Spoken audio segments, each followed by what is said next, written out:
came up to me and she was like, have you spoken to my husband? Apologize. Hi guys, welcome back to my channel, and today I'll be speaking about part 2. So for those of you who don't know, my name is Omalade Okayeto, so please don't forget to follow me on socials. I would really appreciate it. But before I get into part 2 of my church hurt, please don't forget to subscribe. I would really appreciate it. Okay, so I just want to say thank you to everyone who has reached out, everyone who has taken the time to watch my first video. So if you haven't watched part 1, make sure you do check it out. This is part 2. This is the continuation where I'll be speaking about the aftermath and how I dealt with it and how it was like. So yeah, if you haven't checked it out, make sure you check out part 1. But everyone, I just want to say thank you. Thank you for those who have taken the time to watch it. Thank you for those who have reached out. I really do appreciate you. So welcome to Car Talks with Omalade Okayeto. Right, so let me get into it. After being really upset, speaking to my usher colleague friend and just really progressing what I went through, I remember the next day after everything had happened, we would usually evangelize outside the church. We would usually give out like leaflets. I remember, I believe it was after work, I still went to church as normal. I still collected my leaflets. I just remember evangelizing outside the church and still speaking to people. What was really interesting was that his wife was also outside the church as well. I can't remember if she was evangelizing or not, but she was also outside the church. She came up to me and she was like, have you spoken to my husband? And I was like, no, not yet. And she was just like, I really do advise you to speak to my husband and apologize. Okay. I was just like, all right. Because in my head, you know what, I just want peace. I don't want this to drag on. At the end of the day, I'm still in the same church as him. He is still the pastor of the church. And even though I didn't know what was going on in my position, I still have to work alongside with him. It's quite twisted because though she lied, she also played a big part of it. She was an enabler in the incident. She still came up to me and told me to apologize, which is very bizarre when you really think about it deeply. But yeah, a lot of gaslighting. So I remember I went in and he had finished a service. I went to the front and I went to the pulpit and I just said to him, look, I just want to apologize for everything that's happened, how it went down yesterday, everything. Even though I was like fighting for justice in my head, but hey, I'd rather just have peace. So I remember I went up to him and I apologized, and he was like, he was so calm, he was so cool, and he was just like, Omalade, why did you let it go so far? Why did you let it go all the way to the authorities? You know, we could have sorted it out between me and you. It didn't have to go that far. And that's what he said. But of course, in my head, type of person he is, he does not make it easy to go to him. Like, there was just no way I could have spoken to him about it. It was a very sticky situation and he was not welcoming at all. And just the type of character, it would have not been easy to speak to him in a civil way. So that is why I felt best to make sure that I had to take it to the authorities. So after all of that, I believe I was advised that I couldn't do my position for a bit. Your position hasn't been taken away from you, but you can't do it for a bit. So basically, I couldn't serve the usual stuff that I would usually do. And so I remember I had to go to one of the branches, which was the same branch that I went to when I had to read out my letter and everything. And I had to have an interview with one of the pastors who was also in the same room when the whole incident happened. He was basically given a series of questions, and I believe he was with his wife when he was asking me these series of questions. And it was really weird questions because I thought it would be questions which would be to do with, you know, the experience, everything that I went through, a way to bring some kind of solution or gain more information. But it wasn't like that. It was really weird questions that were not related to anything that happened. I can't even remember the questions, but I think one of the questions was like, you know, when were you baptized with the Holy Spirit or something like that. It just did not make any sense to do with the situation or what I went through, which I found really bizarre. And I think I had to do that with him maybe, I can't remember if it was one time or two times, but about at least one or two times I had to answer these weird questions that he had been given, I believe, by the bishop or someone else in authority. But yeah, it was just a bizarre situation with nothing, no solution or no, yeah. So what was interesting, guys, obviously I couldn't do my position, and it was really weird because it was like, oh, well, you know, I was telling the truth, I was fighting for justice, I'm not the one lying, so why was I being punished for something that I was just telling the truth about, which I didn't really get? And this is how I knew politics is running. At the end of the day, he was still able to preach, he was still able to continue in his position. I'm not sure what happened behind closed doors, if they had a word with him or I don't know, who knows. I just found it a bit bizarre that he was still able to preach, he was still able to continue what he was doing, and I couldn't do my position. I just found that weird because I'm like, well, he lied, I didn't lie, so why is it that I'm being punished for telling the truth? I'm being punished. There is that openness where you are allowed to report in my old church if things are not right. That's something that hasn't been hidden. So I did that, but I just felt like it backfired on me really badly.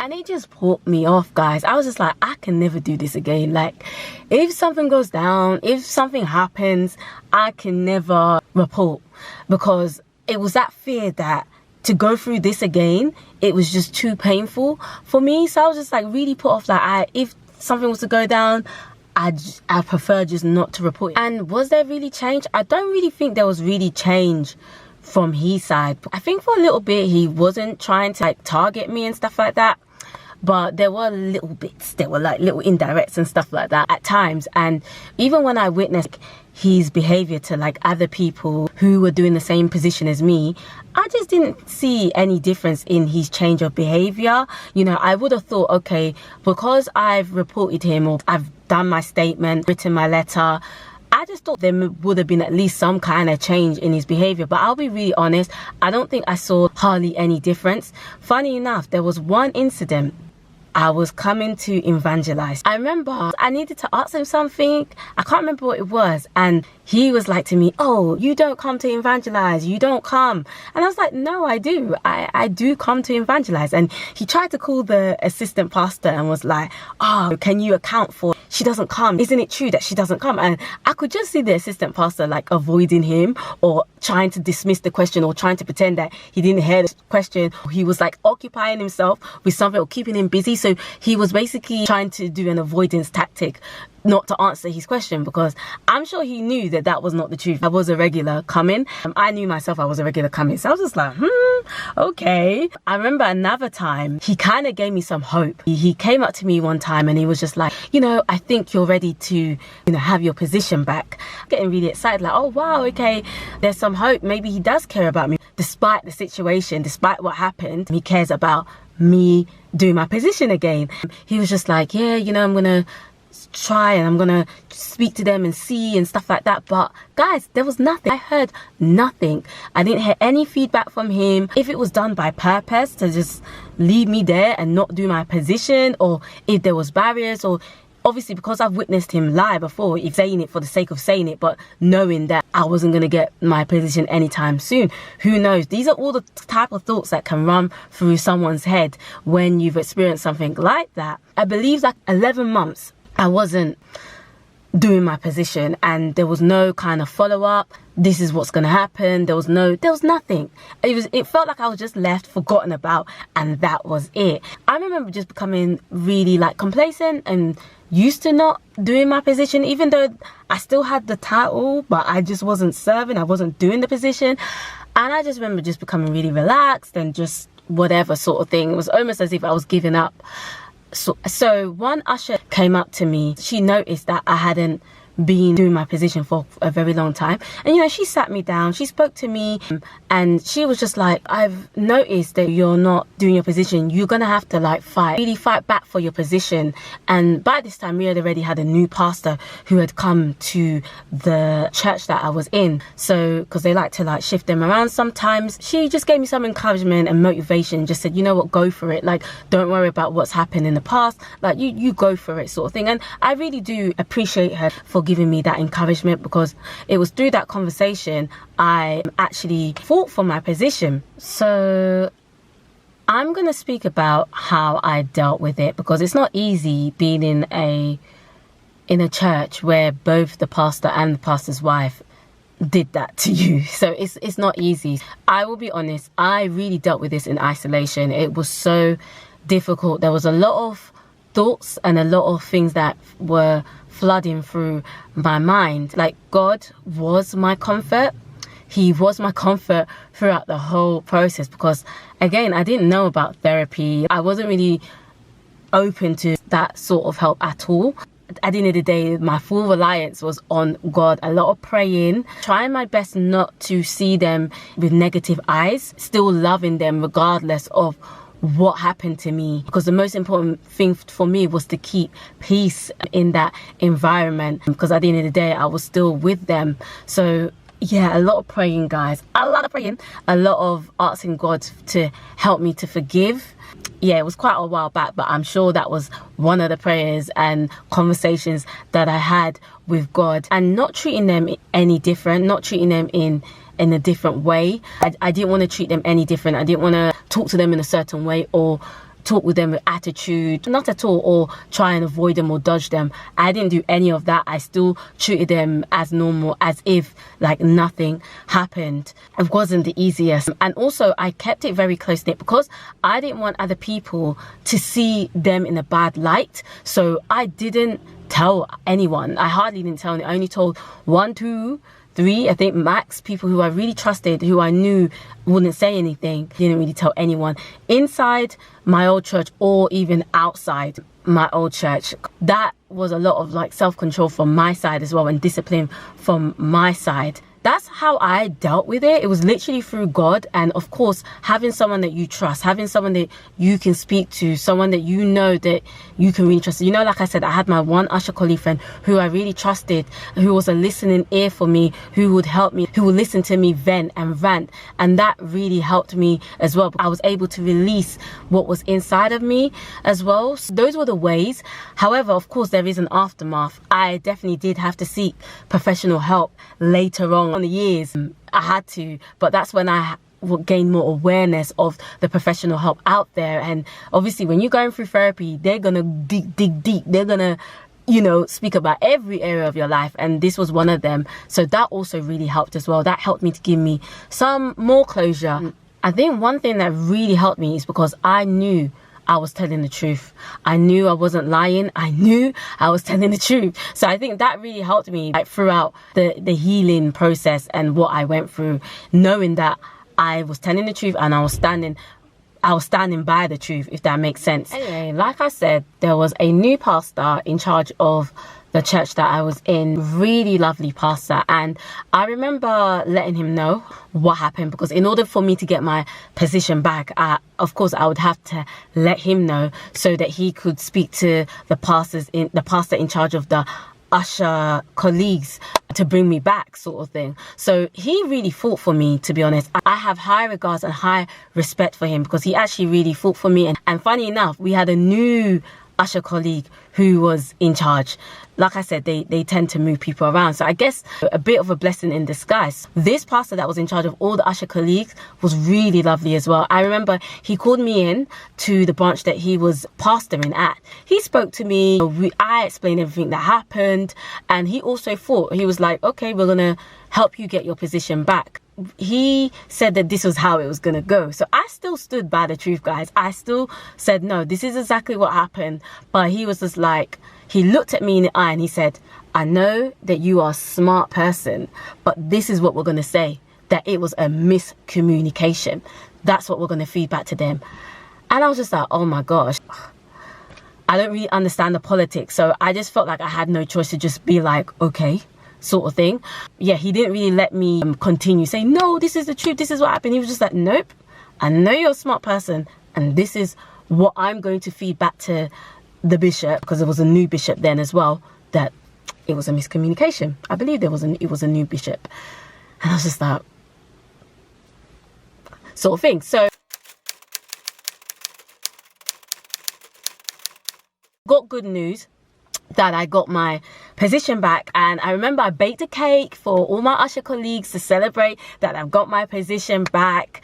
But yeah, guys, this is literally how I managed to get my position back. I know it sounds so crazy, but this is literally how the journey was like. And guys, you would think that, oh, I would leave the church, right? I would leave this place because this has happened to me. But none of that ever came across my mind, and it never came across my mind that I should leave this place, even though I had every right to do so, because it's such a hurtful experience. But I never did. Like, I just cared about helping people regardless of what happened to me.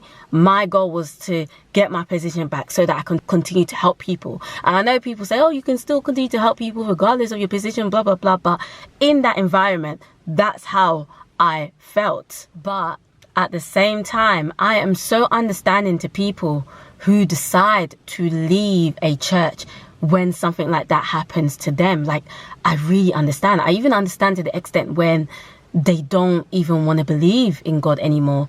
They don't want to believe in the Lord Jesus Christ. Like, I really get that. Because I'm back, guys.